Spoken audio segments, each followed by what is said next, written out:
Using dingy overhead light bulbs to illuminate rooms in the evenings doesn't look particularly pleasant, and for some people can even have a negative impact on your mood. So in this video what we're going to be doing is recycling some old laptop screens to make a false window light that can illuminate a room in a soft and natural way.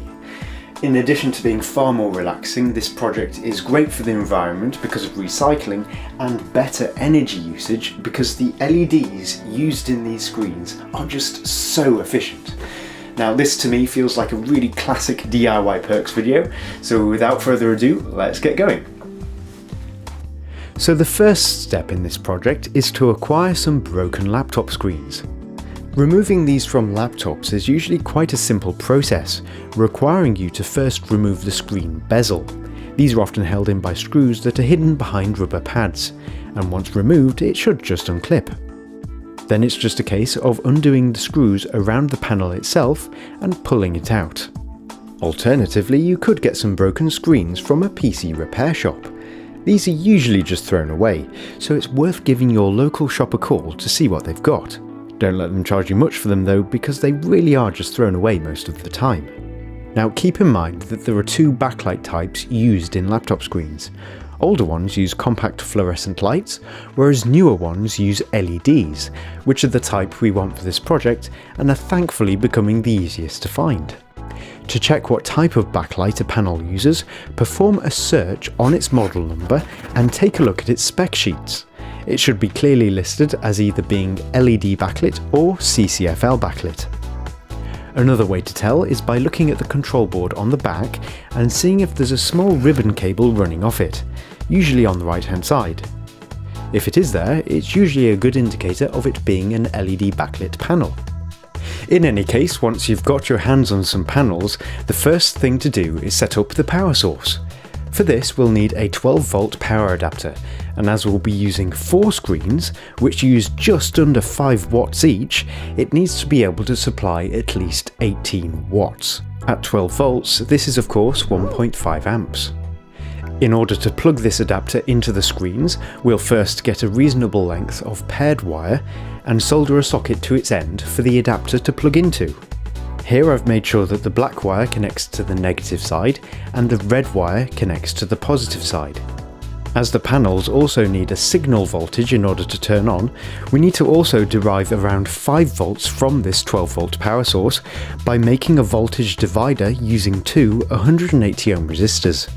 These need to be wired in series between the positive and negative wires on the other end of our extension wire, which gives a no-load voltage of 6 volts where they meet. Once that's done, we can stick it to the back of a screen using some electrical tape and pull off any plastic that might be covering the circuitry. Now it's time to get out your magnifying glass because it's time to do some detective work. What we need to do is find 4 contact points on the circuit board. This is because the internal LEDs in these panels are driven by this board, so we need to provide power to it rather than the LEDs directly, as it handles both the current and voltage regulation. The easiest contact point to find is the ground pad, as it's big and square, and what we need to do is solder a short length of wire to it and connect it to the negative side of our 12-volt power source, which is of course the black wire. Now that it's grounded, we need to find 2 smaller pads, one labelled LED-EN and the other labelled PWM. These labels can vary a little, so have a look at the FAQ in the video's description for alternatives if you're having trouble finding them. To these pads we need to solder 2 very short lengths of wire, which can then be bridged together and connected to the middle of the 2 resistors so that they both receive that 6-volt signal voltage I mentioned earlier. This is needed because the PWM pad is intended to receive a very rapid pulse from the laptop, depending on the brightness requested. If the request is solid like what we're giving it, the backlight is also solid, meaning that it's left at full brightness. As for the LED-EN pad, that's essentially an on-off switch, requiring a signal voltage in order for it to turn the backlight on. The last pad we need to find is usually called VLED, and it's often next to a fuse, in my case marked TK. Again, there are some variations, so don't forget to check that FAQ if you can't find it. Again, we need to solder a short length of wire to this pad and then hook it up to the positive side of the 12-volt adapter, which is in my case the red wire. Once that's done, we can give it a test and it should light up as soon as it's connected to the 12-volt adapter. As you can see, this particular screen has been pretty bashed up, but that doesn't matter, as the next step is to remove the LCD layer entirely to allow the backlight to shine through unobstructed. To do this, we need to first cut through the LCD ribbon cables on the back of the screen using a knife. As the circuit board becomes loose after this, it's a good idea to hold it in place with some electrical tape afterwards. Now we can remove any tape surrounding the bezel and pry it upwards all the way around until it comes free. Now we can lift off the LCD layer and we're left with just the backlight itself. One thing to note is how bright it is now without the LCD layer in front of it. Impressive stuff.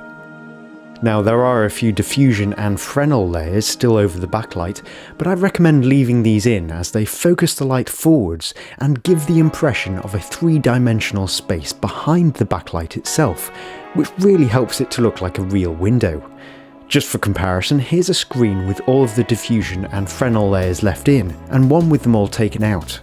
As you can see, the one with all the layers left in appears to have shadows of space behind it, almost as if you were looking through a very foggy window, which really sells the effect. The screen with all the layers removed appears flat and 2D in comparison.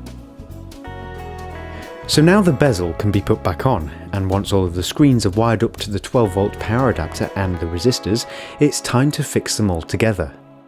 You can be as elaborate as you like with this, depending on your skill level, but the simplest way is to just tape them together from the back using gaffer tape. There's also an additional bonus to doing it this way, which I'll get to in just a minute. Now we can use a cable tie to thread through the holes on the bezel to make a hook, and use it to hang the whole thing in your chosen location. Now you can turn on your fake window and enjoy a refreshing, lively source of light that will boost your mood and give you a relaxing place to chill in the evenings. It's also useful in areas with no windows at all, like this hallway, and it is really effective, especially considering that, in many cases, it can be built for barely any money at all. Recycling for the win! Another really awesome way to use these panels is as a floor standing light by simply folding it at 90 degrees and letting it support itself. So that's it for this video. I hope you enjoyed it, and if you did, don't forget to hit that like button, and if you're new to my channel, maybe you can consider subscribing as well. Now, on the topic of relaxation, one of the things I personally really enjoy doing when I'm relaxing is listening to audiobooks. So it's only fitting that I introduce today's sponsor on this video, Audible, who are supporting this channel by providing you guys with one free audiobook if you sign up using the link in the description. Now they've got hundreds and thousands of titles to choose from, so I recommend having a look through and choosing something that you are personally interested in. But if you're stuck, one book I read about 8 years ago is Hurricane Gold, which is basically a James Bond book set when he was a teenager. I really enjoyed it then, and I've lately had the pleasure of listening to the audiobook version, and I enjoyed it just as much.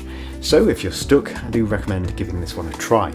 Now, I'm hoping to do DIY perks full time soon, so if you do sign up using that link, it does support the channel, so seriously thanks, because you get a free audiobook plus you're supporting my channel, so yay. It's a win-win situation. So that's it for this one, guys. I hope you enjoyed it, and I'll see you next time. Bye for now.